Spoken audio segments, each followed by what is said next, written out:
I'm just going to let Lewis Black handle the opening this week. The most important thing, I don't give a fuck what side you're on, is go vote. That's what you do. That's all you got. And the reason you vote is this simple, okay? The reason you walk into a voting booth, don't give me this shit. I gotta vote. I don't give a fuck. I don't care that you don't think it makes a difference. Fuck you. People died so that you could go into that goddamn voting booth.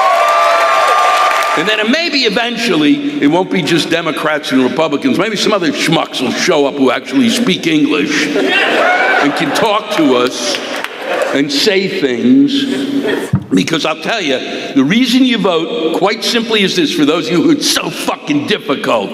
You go in there and vote, and because it's going to be the most miserable fucking day you're going to have all year. And what's good about that is every day that follows, you go, today was shitty, but at least I didn't have to vote.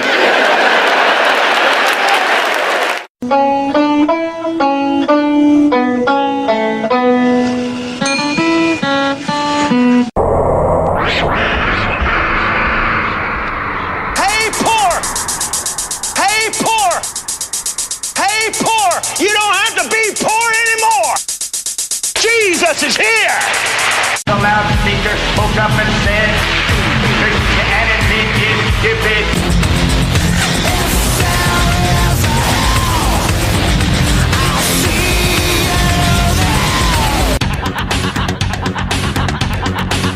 Greetings, fellow worker slaves, podcasting at 128 kilobits from the Fortress of Squalitude, not far from the redneck Mecca.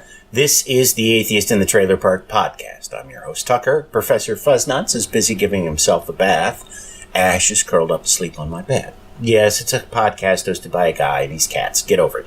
This is a new show episode where I cover stories in the news that are related to things like atheism, secularism, science, or I find just plain interesting.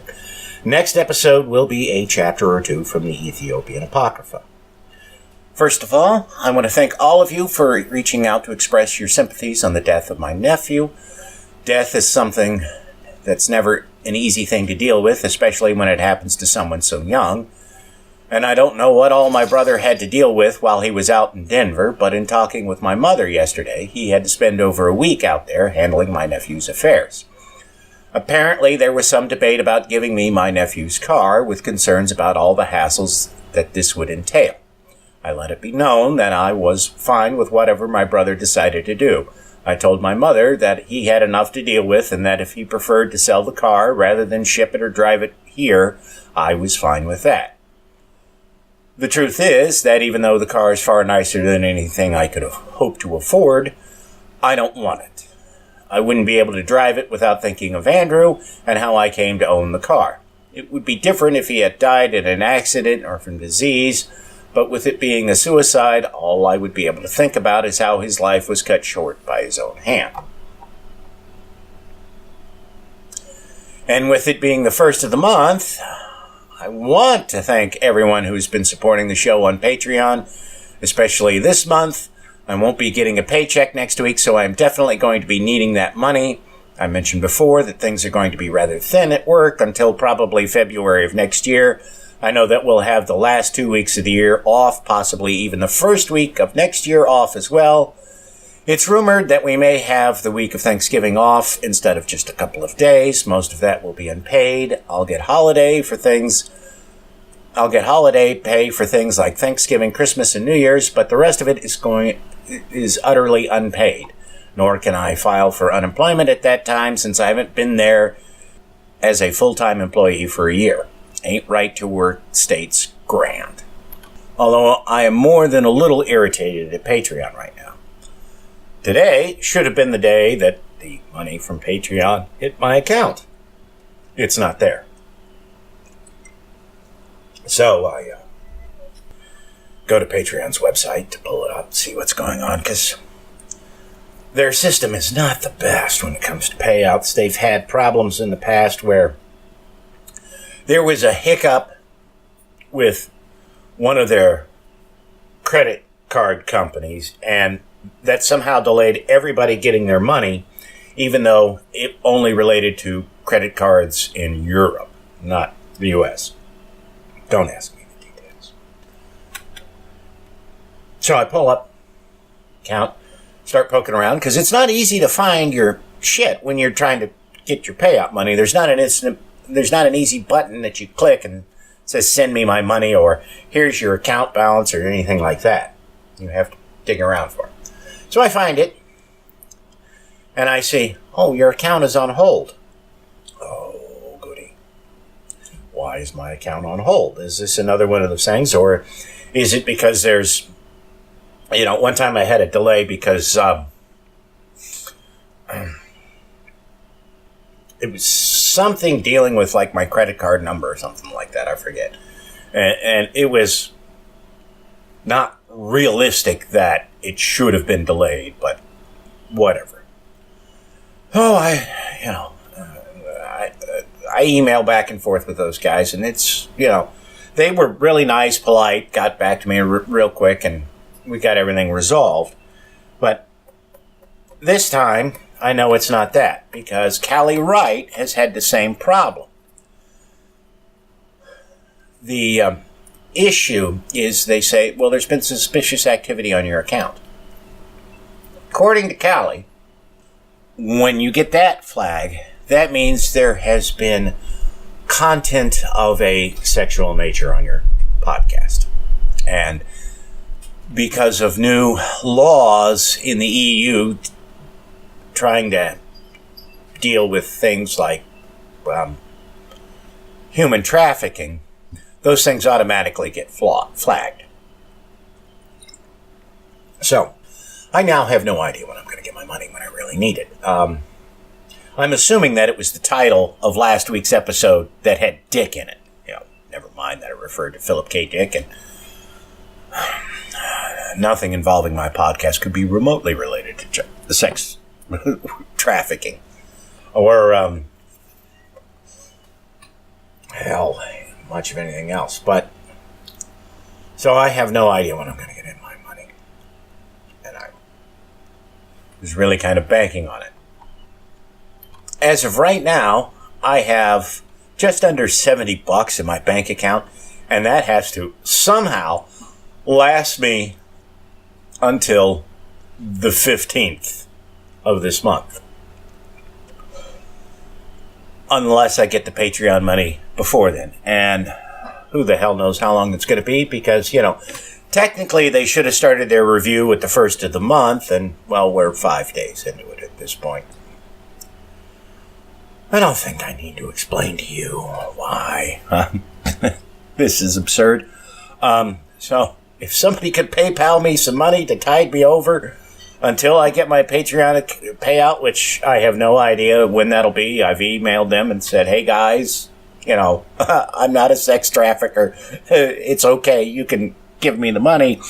But I haven't heard back from them yet. But anyways, if somebody can PayPal me some money, I would really appreciate that. I kind of like eating. So does Fuzznuts and Ash. I wouldn't really appreciate it. I hate asking, but, this is the situation I'm in. All right, one final note before we get to the news. This is the last time I will be able to speak to you before Election Day. As Louis Black said in the intro clip, just fucking vote. Democracy in the U.S. is in a very precarious state, and the only possibility we have of averting disaster is by getting as many Democrats in office as we can. And yes, I know many of them are far from ideal. Don Barlow, who's running to fill Diane Black's seat in Congress, is a pro-life Democrat and isn't really in favor of Obamacare despite being a medical professional. I will also point out that she's not wanting single payer instead of Obamacare, but merely a few minor tweaks to our current very flawed system.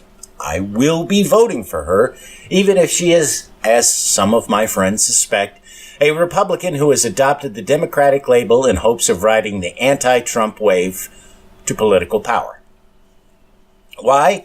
Because so long as she wears the Democrat label, she's constrained in what she can do compared to what she could do if she were a Republican. If, as a Democrat, she tries to be a clone of Diane Black, who is pretty much symbolic of all that's wrong with Republicans today, she'll find herself primaried in 2020. No matter if she wins or loses that primary, she'll be far weaker going into the general election, and if she loses to a Republican, there will be a candidate ready to oppose that Republican in 2022. That candidate will have a network of volunteers ready to help them. In fact, that candidate will have a better organization available to them than Barlow does now. I can say this because I know the people who will be heading it up. They were all infuriated that Dawn beat Marilee Weiniger in the primary and would like nothing better than to bring her down and replace her with a much better Democratic candidate. Again, I know that many of the Democrats running are far from ideal, but they beat the Republicans and we don't have much choice right now. Saying that you'd rather wait until a better candidate comes along is, to be blunt, showing your privilege. Let's just look at the 2016 election for a moment. No matter what, had Hillary won in 2016, the rights of women, people of color, and those in the LGBTQ community would not be under the kind of attack that they are now. Certainly Hillary might not be fighting for those rights as hard as we might like, were she president, but we probably also wouldn't have Nazis marching in the fucking streets like we do now. Think of this election as paramedics trying to stop the bleeding of a patient on the way to the hospital. Sure, the bullet has got to come out, but if you try to remove it before you control the bleeding, you're going to lose the patient. Better to stop the blood loss and get them stable before worrying about removing the bullet. And if the Democrats don't make at least some gains, things are going to get worse for all of us, especially those in the marginalized communities, and it will be harder to fix things even if we do get the perfect candidates installed in 2020. I really cannot emphasize this enough. We are on the cusp of disaster, and even if everything goes our way in this election as well as the next, we will not be out of danger for at least a decade, if not more. To end this on a positive note, it looks like more people are voting early, and regardless of what the outcome of the elections will be, that's a good indication of what the turnout on election day will be. Statistically speaking, higher turnouts mean more people vote Democratic than Republican. And to give you an idea of how dramatic the increase in numbers are, here's the numbers just for Tennessee, which has the second lowest voter turnout in the country. In 2014, about 280,000 people had voted at this point. As of right now, nearly 1.3 million people have voted in Tennessee. That's a big fucking jump. And while it might be cheesy, there is a lot of truth in this clip from Gladiator. We've got a better chance of survival if we work together. Do you understand?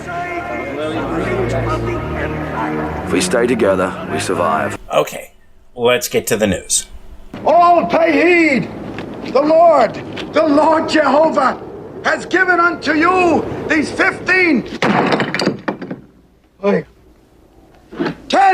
10 commandments for all to obey. From AlJazeera.com. Pakistan acquits Christian woman Bibi in landmark blasphemy case. And it's not really a landmark case, as I'll get to in a moment. Pakistan Supreme Court has acquitted a Christian woman convicted for blasphemy, prompting sporadic protests by far-right groups that have been demanding her execution for years. Asia Bibi was cleared of all blasphemy charges, and authorities were ordered to release her after 9 years on death row. Chief Justice Saqib Nasir announced in the capital, Islamabad, on Wednesday. This appeal is allowed. The judgments of the High Court as well as the trial court are reversed. Consequently, the conviction, as also the sentence of death awarded to the appellant, is set aside and she is acquitted of the charge, Nisar told a packed courtroom. Bibi, 53, a native of the central Pakistan village of Ithanwali, was accused by two Muslim women of having insulted Islam's Prophet Muhammad and the Quran during an argument sparked by their refusal to drink water from the same vessel as her in 2009. She was convicted and sentenced to death by a trial court in November 2010. with the Lahore High Court upholding her conviction 4 years later. Of course, despite the court's ruling, she's still not free. Why? Because fundamentalist Muslims are unable to accept the verdict and are busy rioting. For them, the accusation is enough to warrant death. This is because they're allowing their emotions to rule over them. I'm not saying that atheists are all Vulcans who allow their actions to be governed by reason, or that emotions are bad, just that religion thrives by manipulating the emotions of people and not giving them the few moments necessary to collect their thoughts so that they can decide upon the best course of action. There are plenty of examples in our own society of politicians using things to rile us up emotionally. Take Trump saying that U.S. troops will fire on any migrants crossing the border illegally. This provokes an emotional response in people on both sides of the issue. Pro-Trump folks are energized by this. To them, it's the same as when their favorite sports ball team pulls out a massive win at the last moment. They're not thinking of the consequences of what happened. Say they were only able to win because someone on the other team suffered a life-threatening injury, or that the star player of their team hurt himself to score the winning point and will now be out for the rest of the season, meaning that the team won't go to the playoffs. All that matters to them is that they won. Later, they might come to regret their joy in this moment, but that's for them to think about another day, if they ever do. The same is true of those opposed to Trump. Their first reaction isn't going to be clinical analysis that this is a violation of both U.S. and international law. It's horror. Justifiable and understandable as it may be, the emotional response triggered can make it difficult to formulate a rational response. And to flip it back around to this story, people had an emotional investment in Asia being executed. When that decision was overturned, they weren't able to examine the issue rationally and realize that not only is it wrong to execute someone on the basis of hearsay, but that blasphemy laws are wrong as well. The court itself shares some of the blame in the reaction to the verdict. They apparently failed to anticipate what the reaction to her conviction being overturned would be. I suppose that it is possible that they knew exactly what the reaction would be and acted in the way they did to stoke the population in hopes that the laws would somehow be changed. I don't know. Still, it seems to me that the responsible action for the court would have been to explain to Asia what the verdict was going to be before it was ever announced, and to have arranged for her and her family to be spirited out of the country in the days before the announcement. Then to give the verdict in such obtuse terms that it would be difficult for people to parse it. This would make it harder for extremists to rile up their base. With things the way they are, the Pakistani government is going to have to tread very carefully if they don't want large-scale instability in the country. Remember, mob violence over supposed blasphemy in Pakistan has gotten innocent people killed not too long ago. Pakistan itself has never executed anyone for blasphemy, even though there are a number of people on death row for it. If passions become too inflamed over this case, that will almost certainly change. From theadvocate.com, Orthodox rabbi, Pittsburgh shooting caused by gay parents holding bris. New Jersey Orthodox rabbi Mordecai Adaret publicly advised his followers not to attend a vigil for the victims of the Tree of Life synagogue shooting because the Jews were murdered during a bris for twins adopted by gay parents. Somebody came over to me and told me today that he got an email that people should go gather someplace here in town to give the Shema for those 11 people who got killed, the rabbi said in a video that has amassed 10,000 views.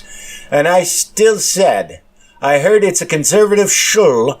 I heard people drove on Shabbat, and I don't think people should join these things.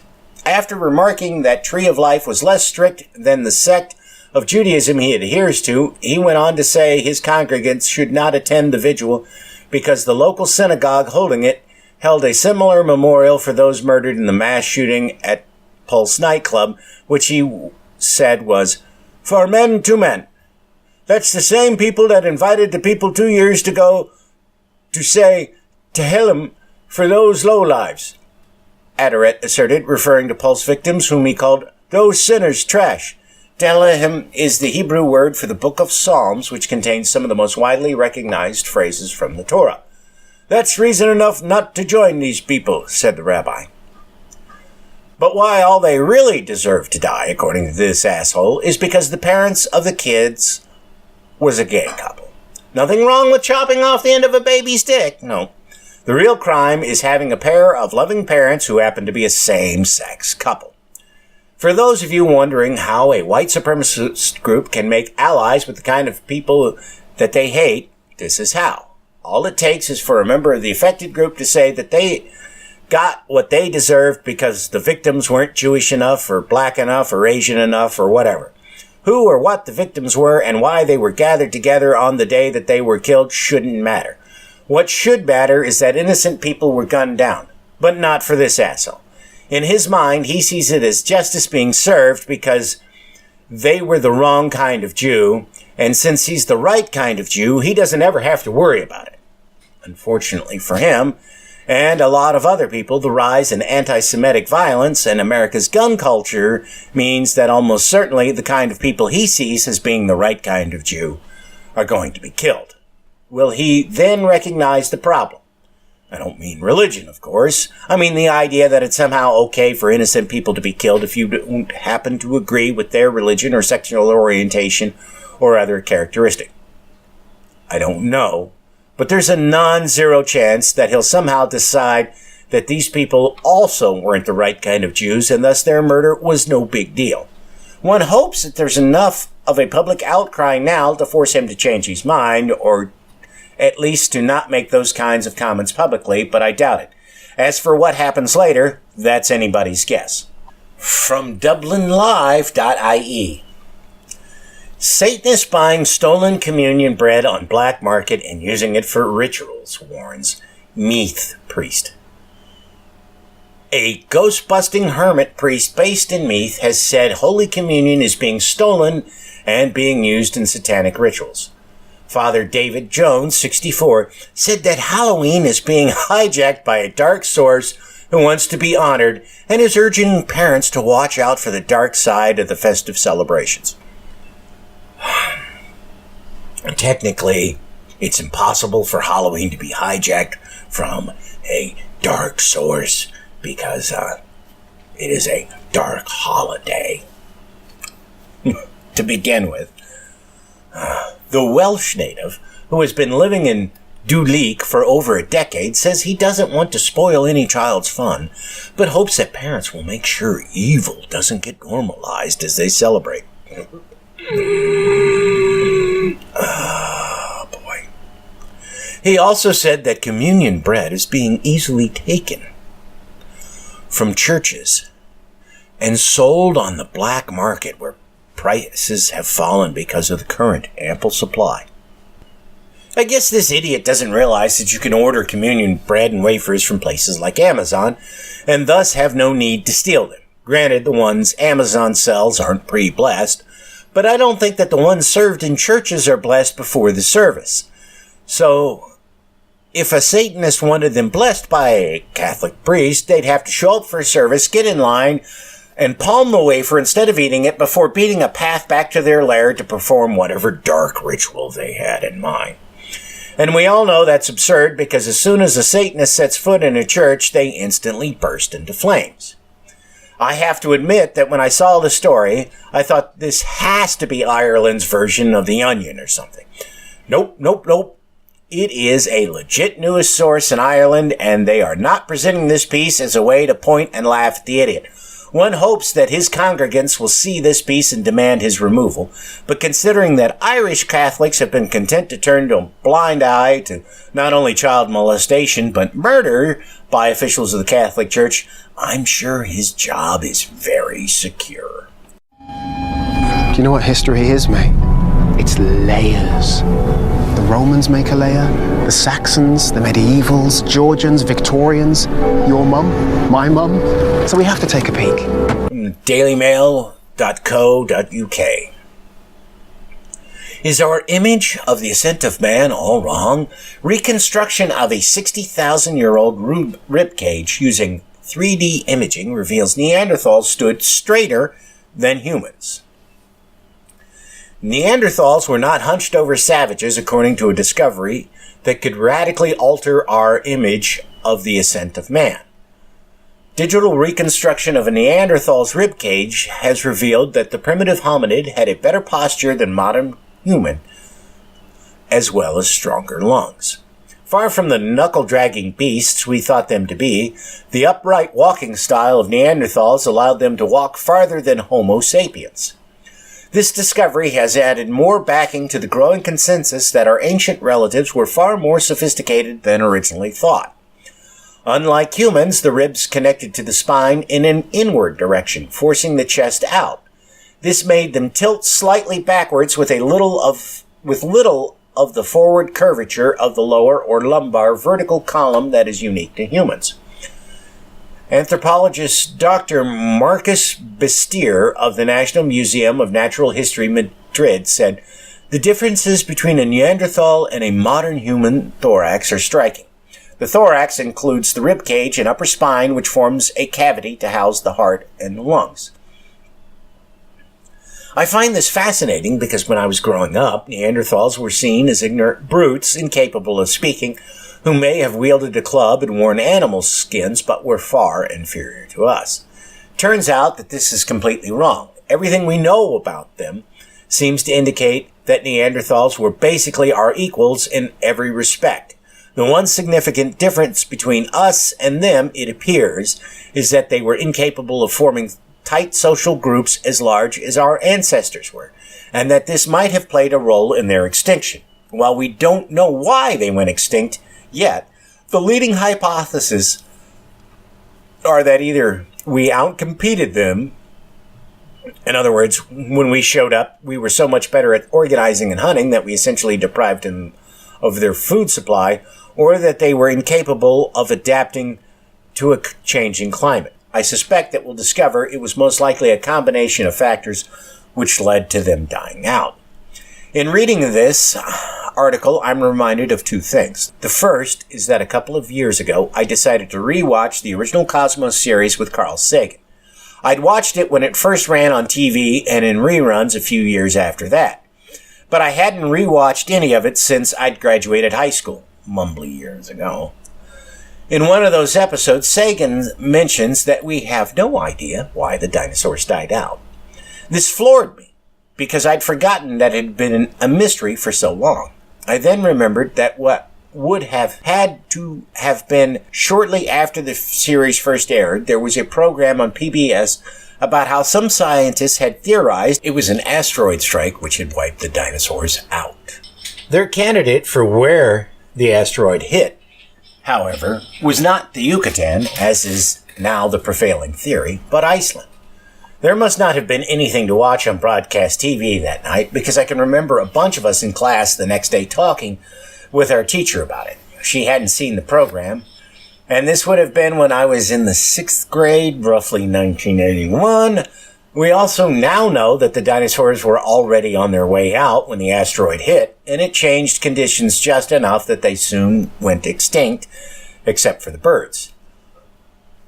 The other thing that it reminded me of was a recent episode of the 99% Invisible podcast on reconstructing what dinosaurs might have looked like.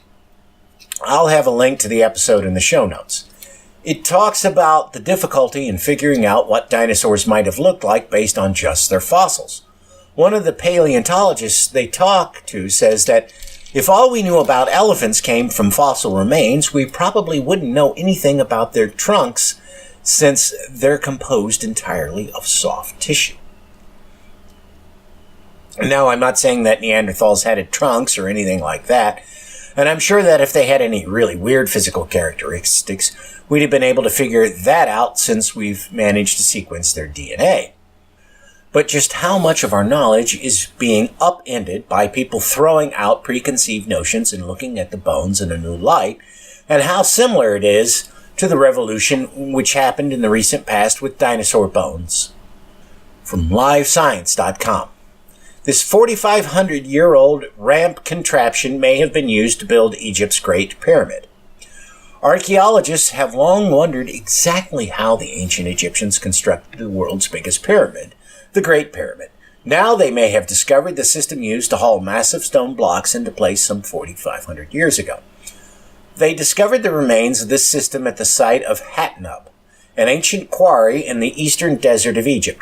The contraption would have been used to transport heavy alabaster stones up a steep ramp, according to the archaeologists working at the site, from the Institut François d'Archéologie Orientale, French Institute for Oriental Archaeology, in Cairo, and from the University of Liverpool in England, and it was possibly how Egyptians built the Great Pyramid, in the name of the pharaoh Khufu. This system is composed of a central ramp flanked by 2 staircases with numerous post holes. Yanis Gourdon, co-director of the joint mission at Hatnub, told Live Science. Using a sled which carried a stone block and was attached with ropes to these wooden posts, ancient Egyptians were able to pull up the alabaster blocks out of the quarry on very steep slopes of 20% or more. The ropes attached to the sled acted as a force multiplier, making it easier to pull the sled up the ramp, said Roland in March, the other co-director of the Hatnub mission. In the pictures for the article, it doesn't even look like a ramp. If you've ever seen shots of a hilly road in the desert, you'll know exactly what this looks like. And really, the only remarkable thing about this discovery is that it basically confirms what's been suspected all along about how the ancient Egyptians built the pyramids. No need for aliens at all. Funny how you hear lots of people talking about how it must have been aliens who built things like the pyramids or the various temples in South and Central America, but you don't hear too many people saying the same for things like Stonehenge or the Antikythera mechanism. From ArsTechnica.com, this ancient Greek ship is the oldest intact shipwreck ever discovered. An archaeological survey expedition called the Black Sea Maritime Archaeological Project discovered a shipwreck about 80 kilometers, 49.7 miles from the Bulgarian city of Burgas. A pair of remotely operated vehicles, ROVs, made a 3D map of the site and took a sample of wood for radiocarbon dating, which suggests that the ship was built around 2,400 years ago. It looks surprisingly good for its age. Its hull is still intact, its cargo is still piled in the hold, and the rowing benches on its deck look like they're ready for the crew to pick up an oar and get to work. Truly ancient wrecks like this one usually leave behind only a scattering of amphorae, ballast stones, or broken pottery on the seafloor to tell the tale. But the depths of the Black Sea have turned out to be like a time capsule for ancient shipwrecks. As the article goes on to point out, the fact that the wreck is in such good shape presents a problem for those wanting to study it. It is 2 kilometers deep, that's about 1.5 miles, so they can't send divers to the wreck, and the ROVs are too big to enter the wreck and retrieve samples of things like the cargo. Which means that if they're going to study it, they either have to develop smaller ROVs or raise the ship, both of which are expensive propositions that they don't have the money for. They are going to be discussing the wreck with a governmental funding body in hopes of getting the money to accomplish raising the ship. Even if they get the money, don't expect this to happen anytime soon. You can't just take a wreck that's been submerged for so long and bring it to the surface. They have to have a tank on land in which they can put the thing in, where they can gradually treat the wreck with chemicals to preserve it, then they can drain the tank and begin the process of making a detailed study. That'll take years to accomplish, but should be very, very fascinating if they do it. Maybe it's a little early. Maybe the time is not quite yet. But those other worlds, promising untold opportunities, beckon. Silently, they orbit the sun, waiting.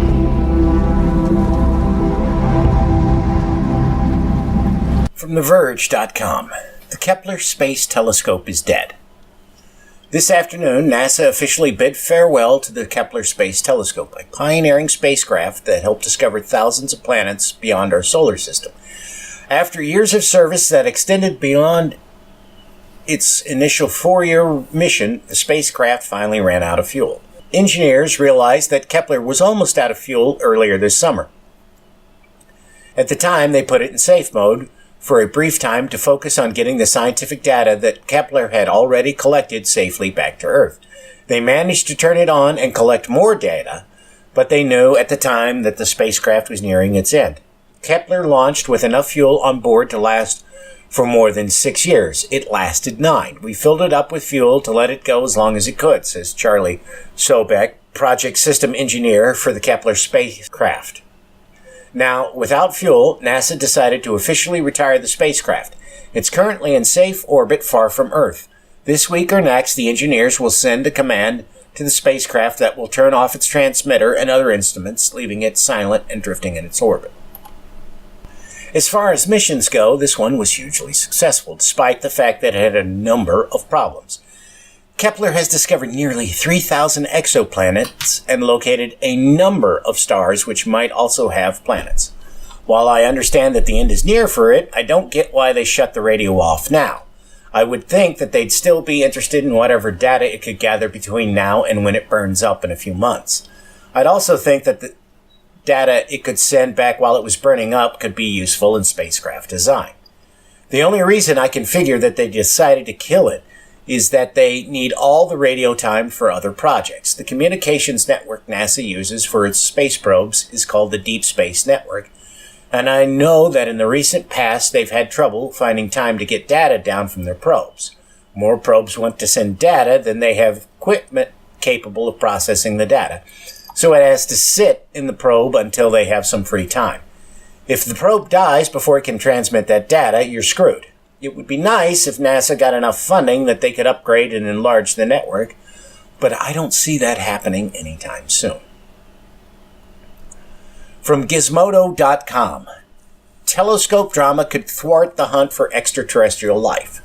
For nearly 20 years, NASA has been planning and constructing a telescope unlike any ever built, the James Webb Space Telescope. It will change the way scientists see the most distant galaxies and intensify the hunt for extraterrestrial life. It will answer outstanding questions about the birth and death of stars and planets. It is the future of astronomy, but it's causing trouble. James Webb's high price and decade of delays could stymie the development of future telescopes, impacting the course of astronomy for the next 30 years. Billed as a successor to the Hubble Space Telescope, the Webb is a tennis court-sized general-purpose space telescope with a 6.5-meter, 21-foot mirror that will be sent to a gravitationally stable point nearly 1 million miles from Earth. It will create incredibly detailed images from the infrared light of objects in space, including nebula, exoplanets, galaxies, and stars. Looking even further ahead, NASA's planned successor to Webb, called the Wide Field Infrared Survey Telescope, will observe the sky with resolution similar to Hubble's, but with a far wider field of view. That would allow astronomers to answer some of the fundamental questions about dark energy, a mysterious force that seems to be driving the universe's accelerating expansion. It would also provide a platform to test state-of-the-art components for its own successor. 4 teams of scientists are already working on different concepts for the flagship mission to follow the Wide Field Telescope, which would launch in the 2030s or 2040s. 3 of those concepts would follow up on potentially life-harboring exoplanets spotted by Webb, while the 4th would aim to understand the origins of galaxies and the universe itself. These missions would all be expensive, similar in cost to Webb. Today's astronomers are the first humans in history that have a chance to answer the compelling questions about whether there is life beyond Earth, MIT astrophysicist Sarah Sager recently told the Senate. This is a really long article, but one reading if you're at all interested in the various space telescopes out there. Engineers designing space telescopes have a particularly thorny problem. Namely that by the time you finish designing the telescope, the hardware you intended to use will be out of date. When you actually complete the telescope, that equipment will be even further out of date. This means that you could design a space telescope which is completely useless because ground-based equipment is now capable of doing many of the same things.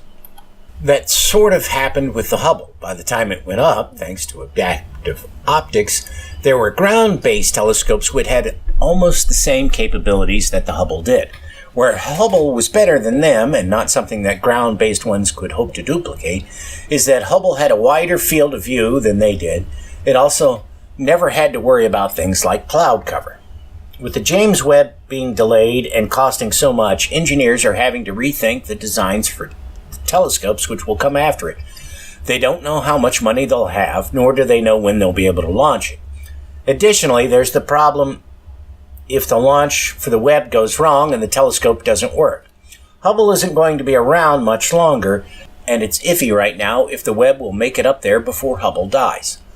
I'll also toss out that the gravity wave detectors are throwing a wrench into the planning process for the next telescopes as well.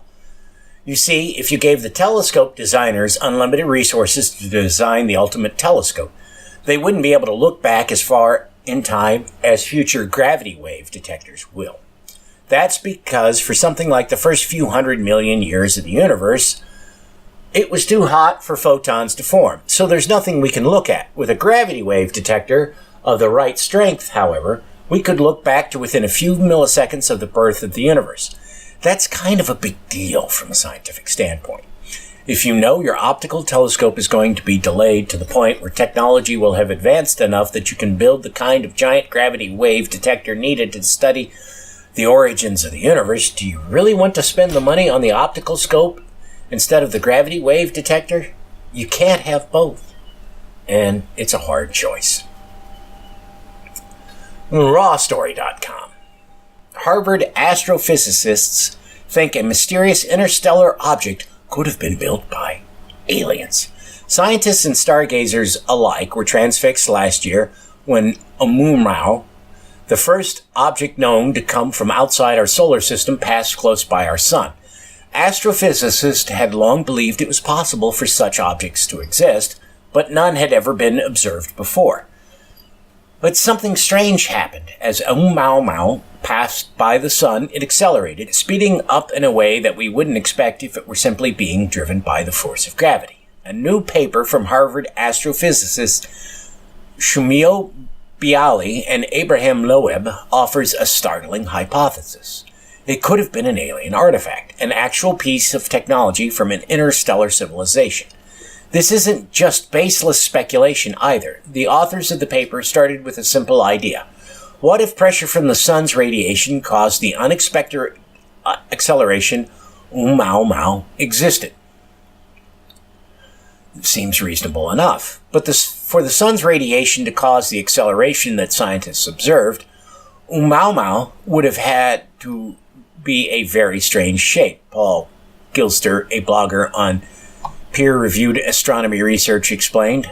We can work out constraints on the object's area through its observed magnitude. The paper proceeds to show that a thin sheet, roughly 0.3 millimeters thick and some 20 meters in radius, will allow the non-gravitational acceleration computed in the Kelly paper, he added. Thus, considering the object as a thin surface, we could imagine a conical or hollow cylindrical shape. You can easily envision that by rotating a curved piece of paper and looking at its net surface area from different angles, Loeb told me. So let's back up a moment. We are asking what properties Oumuamua would have to have if its non-gravitational acceleration is the result of solar radiation pressure. We do not know that solar radiation is the culprit, but if it is, the object would need to be a thin sheet with a width in the range of 0.3 millimeters. This scenario explains the acceleration, but forces the question of what kind of object could have these characteristics. A major problem is that, as mentioned above, there are too many degrees of freedom in our observations to nail down what Oumuamua looks like. We did not have observations sensitive enough to produce a resolved image. The researchers acknowledge that such an object could be the result of a natural process. However, they present another intriguing hypothesis. They say the object could be a light sail floating in interstellar space as debris from an advanced technological equipment. Humans have already constructed such objects of similar dimensions, they note, and such vessels might be abundantly used for transportation of cargoes between planets or between stars.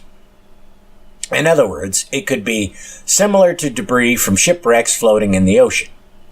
The researchers go on to say that unless spacefaring civilizations were really widespread, the odds of such a piece of debris passing through our solar system are pretty much nil, meaning that it could very well be a space probe sent on an exploratory mission. I wouldn't worry about aliens showing up to invade us, however, since it's likely been traveling for millions of years, so even if it had instant communication with its home world, it'd take them a while to get here. Unless, of course, they're following not too terribly far behind, or have developed much faster means of space travel in the year since the probe was launched. Oh, I will point out that the researchers admit that it being a solar sail isn't the only explanation for its behavior, just one possible explanation. And as silly as it might seem to study this in such a manner, there are actually benefits to doing so. First of all, it helps us to refine our methods in looking for signs of alien civilizations. To go back to the Neanderthal and dinosaur segments, by looking at the same data in a different way, we can discover new things about an item. So we might notice that the object doesn't behave in the manner we'd expect an asteroid to do, and when we figure out that there's no way any artificial object could act in that manner, we realize there's something about natural phenomena we don't fully understand. It's like the book Unconventional Flying Objects by Paul R. Hill. He was a NASA engineer who saw a UFO, and rather than simply saying, well, it must be some kind of natural phenomenon that I'm not familiar with, he said, okay, if this is a real spacecraft, how would you design something to be able to do what it did? This meant he had to figure out how much energy would be required to move such an object across the sky at speeds he saw, what kind of G-forces the crew inside would be subjected to, and things like that. In his off hours, NASA let him play with their equipment so that he could see if he could replicate some of the things that he saw. This led directly to making changes on things NASA sent into space because he was forced to rethink how they were doing things. Now, of course, it's possible that they would have made these changes without him having gone down this particular train of thought. We'll never know. But some of it they might have only discovered the need for changes after they sent it into space, which can be a bit expensive. And minor changes can make a big difference in spacecraft. I'll give you one example which I found particularly mind-blowing. On the Apollo 11 mission, as Armstrong and Aldrin were coming in to land on the moon, they found that they were traveling faster than they expected. This made the landing more difficult. At the time, they had no idea of what caused this and had to scramble to compensate. This was complicated by the fact that the target landing area was rougher than expected, and they had to find a spot which was flatter. All within a few minutes while worrying about how much fuel they had left and strange alarms going off. When they got home and were going over the mission details to prep the Apollo 12 crew, they figured out what caused them to be going faster than they should have. It turned out that the small amount of air in the airlock, which was released when the LEM undocked from the capsule, was enough that it gave them some additional thrust. The other missions were able to take advantage of this information so that they had a larger margin of fuel when they landed. This would have been helpful if they had discovered that the initial landing area was unsuitable and had to find another, or they had some other kind of in-flight emergency. Tea Earl Grey hot. From Inhabitat.com, Dutch couple to drive a solar-powered 3D printed vehicle to the South Pole. In a bid to promote zero-waste lifestyles, Edwin and Lisbeth ter Velde of Clean to Antarctica will soon embark on a thrilling adventure to one of the coldest places on Earth, Antarctica. The Dutch couple will drive from their base camp on the southernmost continent to the South Pole in a solar-powered vehicle called the Solar Voyager, built from upcycled 3D printed plastic components. The expedition is expected to take 30 days and will kick off in less than a month on November 28th, 2018. If you've seen the movie The Martian, you basically know what this thing looks like. The only real difference between it and Watney's rig is that this one is black. Even more fascinating is that they basically built the thing out of 3D printed Lego bricks. Right now, they're on their way to Antarctica to get everything set up. Even if they don't actually make it to the pole, they've shown new possibilities how to use 3D printing, which is pretty cool. Hopefully they'll make it. We'll just have to see. From CNN.com. How a West African lab made a 3D printer from toxic e-waste. Electronic waste is literally a mounting crisis in Africa. Digital dumps made of junk phones, computers, and TVs shipped mostly from richer Western countries are growing across Africa, burned, producing unhealthy and hazardous gases. The problem is only getting worse. Fortunately, though, there are those working at a community level to raise awareness about e-waste and put it to some good use. An innovative lab in Lomé, the capital city of Togo in West Africa, is one such group. They've created the first made-in-Africa 3D printer using e-waste.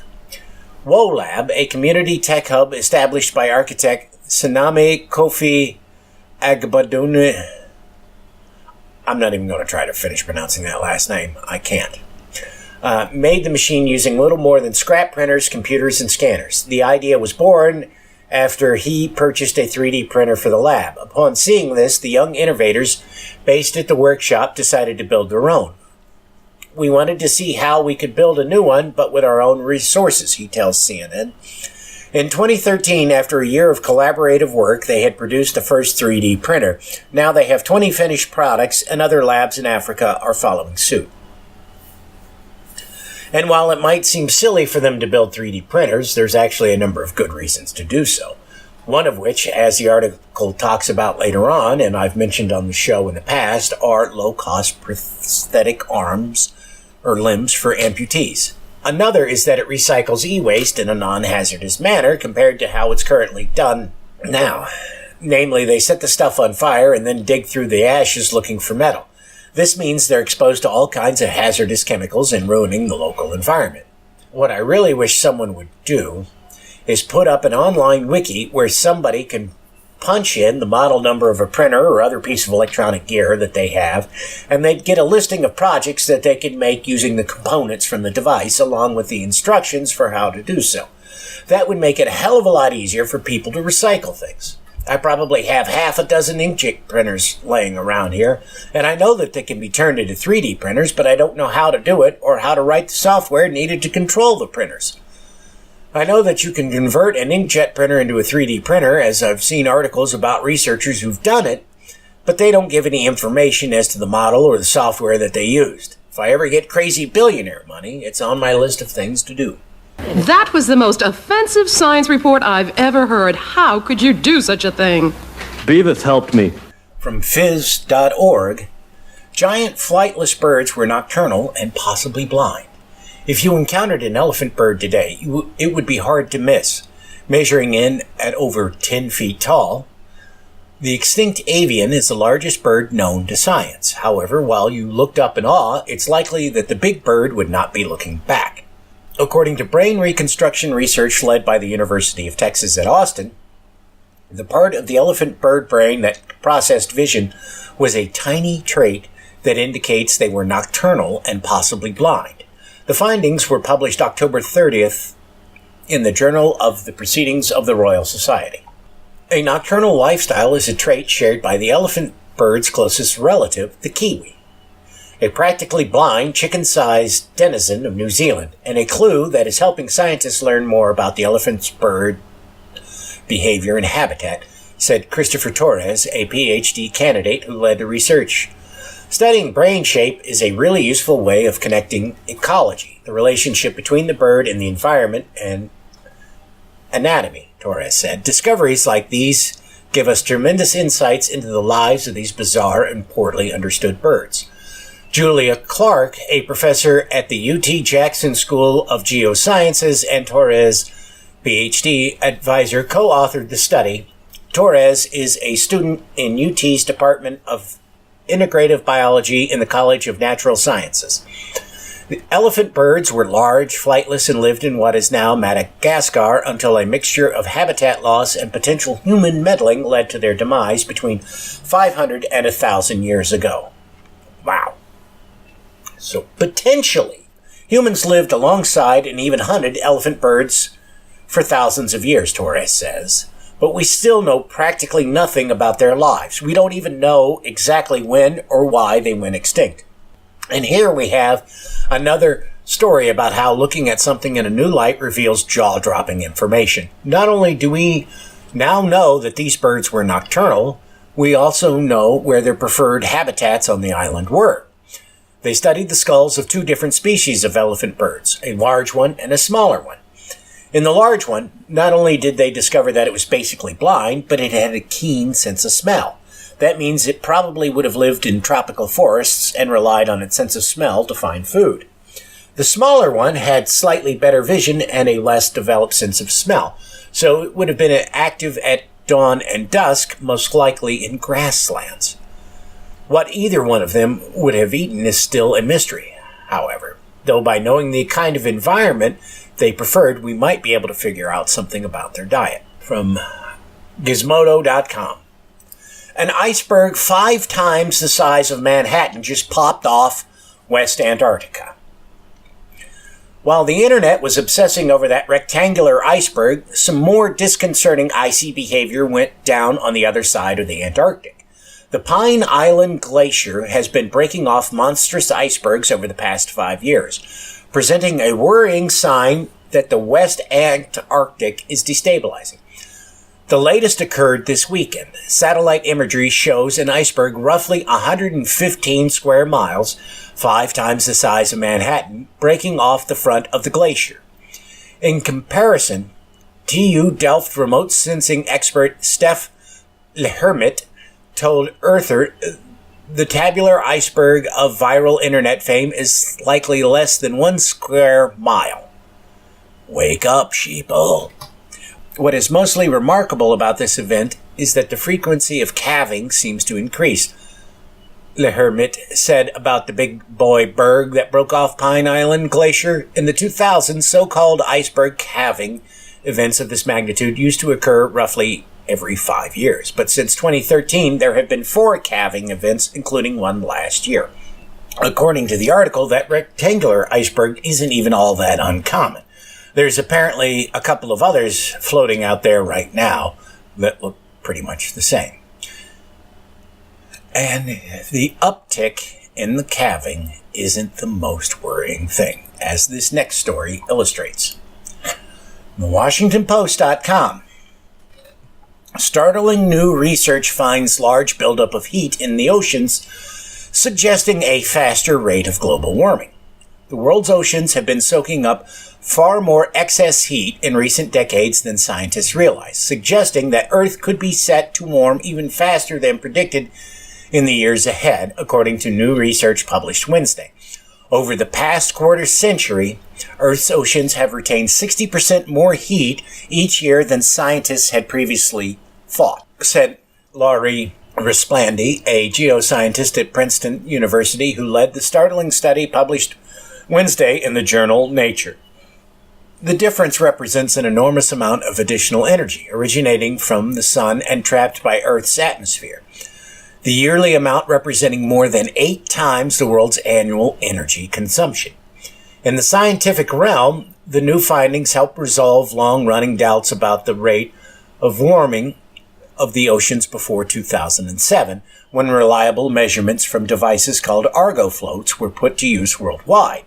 Before that, differing types of temperature records and an overall lack of them contributed to murkiness about how quickly the oceans were heating up.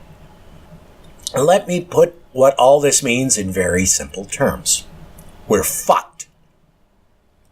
How bad we're fucked, we don't know, but it's a lot worse than we thought. This is a newly published study, which means that scientists haven't had a chance to fully incorporate the information into their climate models. And while the preliminary numbers are bad, when more detailed models are ran, they're going to be even worse. Right now, using the old data, if we don't do anything to curb our CO2 emissions, we're looking at a nearly 10-degree rise in temperature across the globe by 2100. Nobody has yet to figure out what that increase will be in light of the new data. Using the old data, we would have to cut our CO2 emissions in half by 2030 if we wanted to keep the global temperature increase down to about 2 degrees by 2100. The new data says that we have to cut our emissions by almost 75% if we want to make that happen. And I cannot emphasize this enough. This is the preliminary indications. Once everyone's shifted their models to account for this new information, it's probably going to get much worse. Like we should have cut our CO2 emissions by half in 2000 and not 30 years later.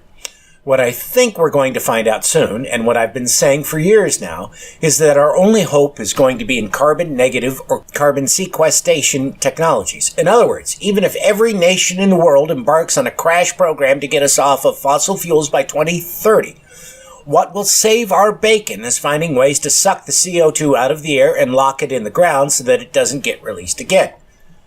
There are people working on such technologies, but very little of it is ready to be deployed, and all of it is going to have to be done so on a large scale.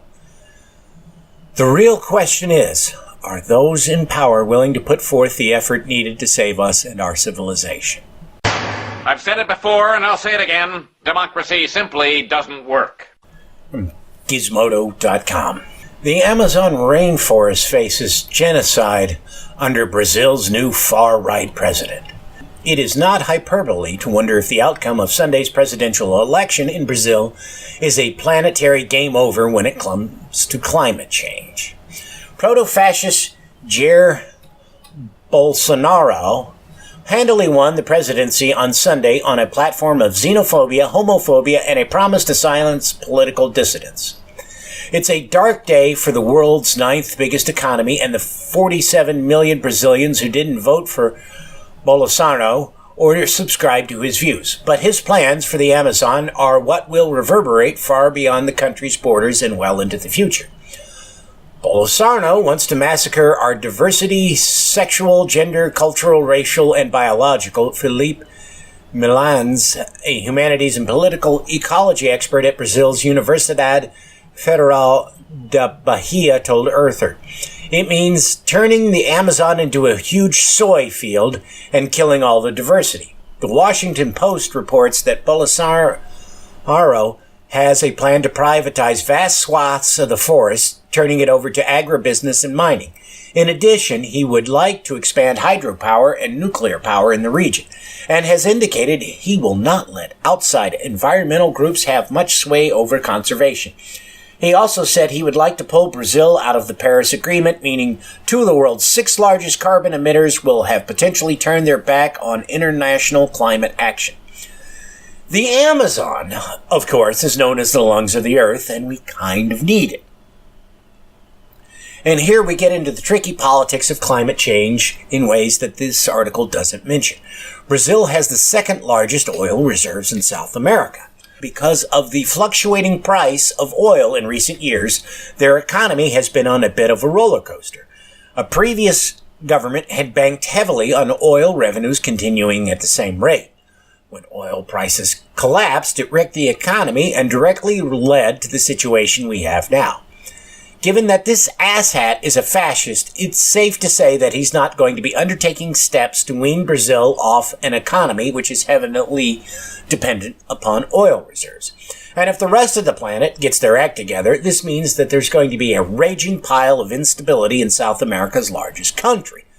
Couple that with the mess in Venezuela, and we could wind up with an entire continent engaged in either fighting a civil war or dealing with massive numbers of refugees, if not both, and I'm betting it'll be both.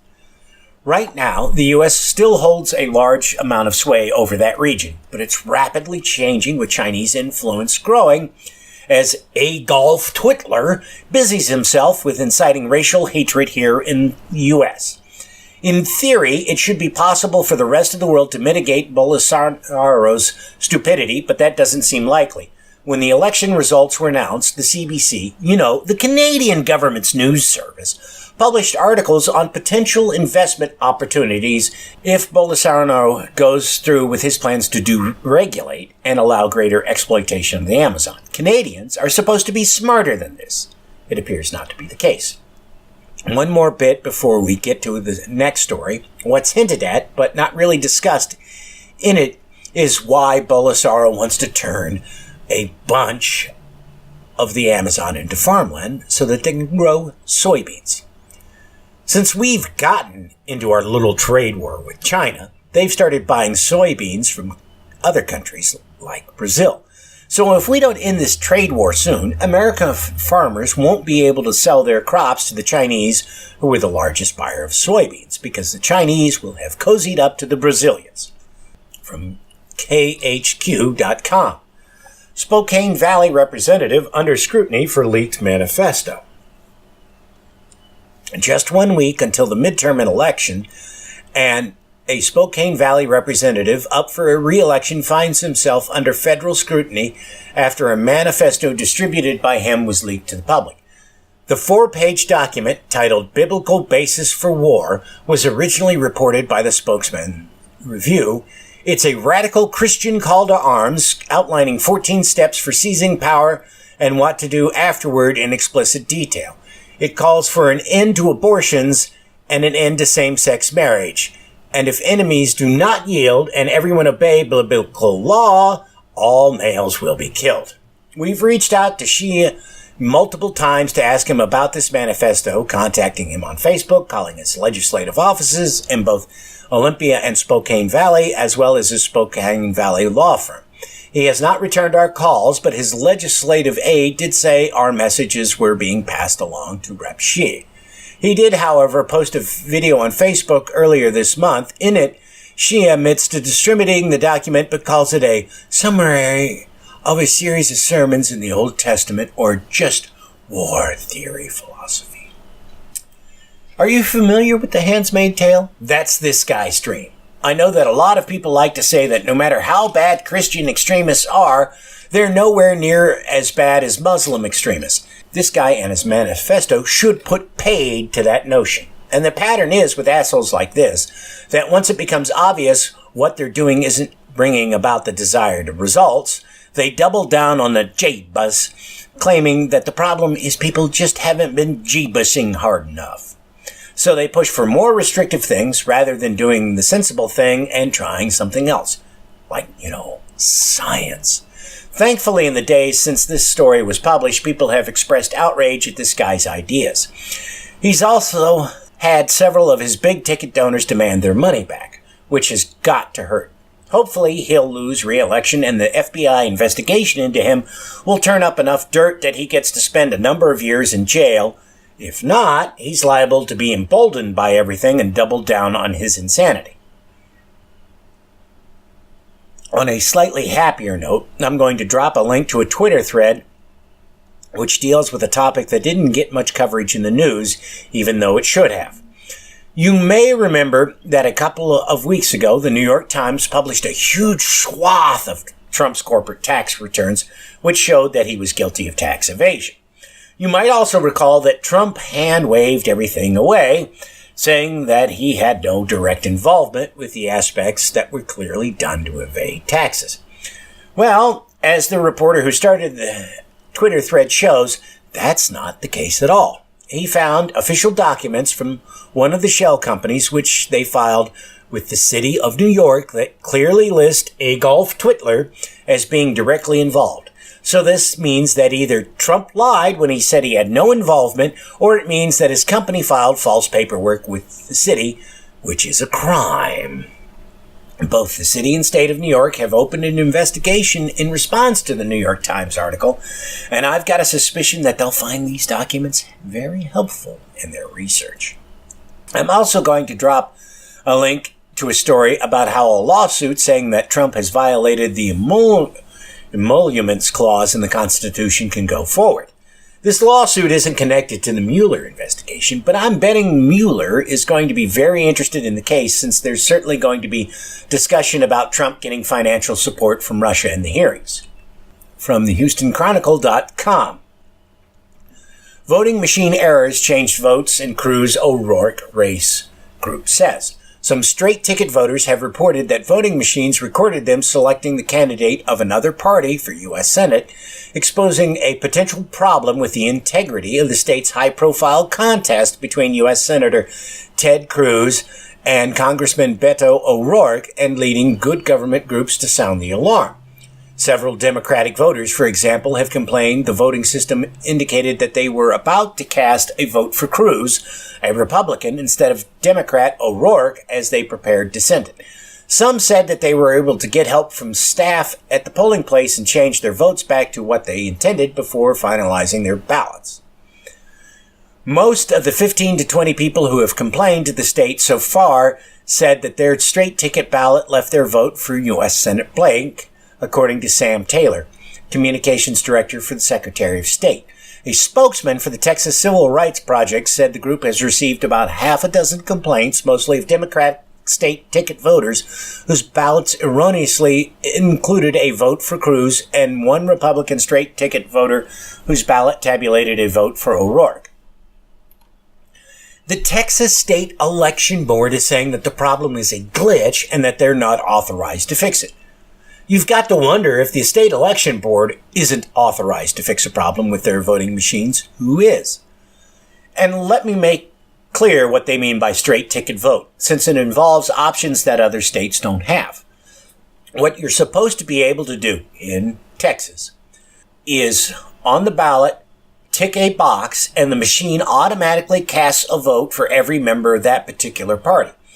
This way, you don't have to scroll through the entire ballot marking each candidate from your preferred party individually. Tennessee doesn't have that option, so if you want to vote for every Democrat running for office, you have to manually select them. Other states are the same way, but I have been told that other states are like Texas, where you just say, straight ticket Republican, straight ticket Democrat, straight ticket Libertarian, or whatever, and machine handles all the rest. It appears that the solution to this glitch is to either recheck your ballot before you hit submit, or to pick candidates individually. No matter where you are, however, I'd suggest checking your ballot carefully before you hit submit to ensure that your votes are tabulated correctly. Now, we'll end this episode with a couple of happy stories. From rightwingwatch.org. Alex Jones faces yet another lawsuit. Another parent of a child slain at the Sandy Hook Elementary School mass shooting in 2012 has filed a lawsuit against Alex Jones, proprietor of the conspiracy outlet InfoWars, and his limited liability company Free Speech Systems. Jones now faces 4 lawsuits from the parents of Sandy Hook victims. The lawsuit filed yesterday alleges that InfoWars has aggressively promoted a dreadful and despicable false narrative about Sandy Hook, mocking the families as liars and accusing them of a sinister conspiracy, including the plaintiff Scarlett Lewis, the parent of a child killed in the shooting. The lawsuit proceeds to list instances of InfoWars publishing content claiming that the Sandy Hook shooting was a false flag and a hoax, and accusing the parents of lying about the tragedy for nefarious purposes. The lawsuit lists dozens of instances in which Jones and his employees at InfoWars peddled such claims. Lewis is suing Jones for intentional infliction of emotional distress by knowingly subjecting her family to harassment, ridicule, and threats to their safety. For damages, Lewis is seeking an amount in relief which exceeds $1 million. Well, I don't know about you, but this gives me a lawsuit boner. The idea that Alex Jones could be sued into bankruptcy fills me with hope. Ideally, other Sandy Hook parents will also sue the shit out of him. There are now at least 4 lawsuits against him regarding Sandy Hook, and I think there may be lawsuits regarding other things against him as well. And if just one of them manages to win, you can expect an utterly epic meltdown from Jones on the air. I have, however, saved the most hysterical story for last. From NBCNews.com. Mueller refers sex misconduct scheme targeting him to FBI for investigation. Special counsel Robert Mueller, last week asked the FBI to investigate a possible scam in which a woman would make false claims that he was guilty of sexual misconduct and harassment after several political reporters were contacted about doing a story on the alleged misconduct. Multiple reporters were contacted over the past few weeks by a woman who said she had been offered money to say she had been harassed by Mueller, the special counsel who is probing possible collusion between Trump and Russia. After investigating, according to the political website Hill Reporter, the reporters each independently determined the allegations of misconduct and harassment were likely a hoax, and that it was unclear if the woman had been offered money to make the claim. The reporters then contacted the special counsel's office to report that they had been approached about the scheme. Mueller, of course, is no dummy, which is why he passed this information on to the FBI. The guy who planned this whole scheme, however, is one dumb motherfucker. Instead of dropping the matter and hoping that it all went away, he decided to hold a press conference where he was going to introduce one of the accusers to the media. It didn't go well at all. From Newsweek.com. Jacob Wohl, Jack Burkman press conference turns ridiculous as inflatable rat shows up, but key witness no-shows. Days after conservative lobbyist Jack Burkman announced that he had arranged for a woman residing in California to give a Washington, D.C. press conference accusing special counsel Robert Mueller of sexual assault, the press conference flopped because the alleged accuser failed to show up. Burkman told Newsweek on Tuesday that he had spoken to 5 women who were accusing the special counsel of sexual assault and willing to go on the record. But he claimed that only one of these women had been properly vetted and was willing to speak publicly this week. Hours before the press conference was scheduled to take place, however, Burkman announced that the woman had decided not to appear because she was afraid for her life. No evidence has been presented thus far that any women exist who want to accuse the special counsel in the Russia investigation of assault. I will have a link to a hysterical Twitter thread by a reporter who was at the press conference and was tweeting during it. A comedy of errors doesn't begin to describe it, and some of it you just have to read to believe. For example, Wohl says that normally he doesn't believe anyone who makes a sexual harassment or assault accusation, but in this instance, he believes the woman. Why? He doesn't say. A little later on, a reporter for the website Gateway Pundit, which Wohl sometimes works for, or rather did work for, tore into him and says he's not credible. There was apparently a shouting match between Wohl and the reporters, and he and Burkman ended up fleeing the scene. I want to add that Wohl's zipper was down during the entire press conference. A year ago, if I had told you about this, you wouldn't have believed me. Hell, I wouldn't have believed me. I mean, what kind of idiot would think that he could whip up some bullshit accusations against someone as highly respected as Robert Mueller and get away with it? And to try and do this during a press conference where his fucking fly was down? Oh, and as a result of him doing this, not only is Wohl under investigation for making false accusations, but for fraud and other things. I'll have a link in the show notes to an article which covers it, but basically, Wohl pretended to be a private investigator in Washington state and then proceeded to bilk a homeless woman out of $1,200.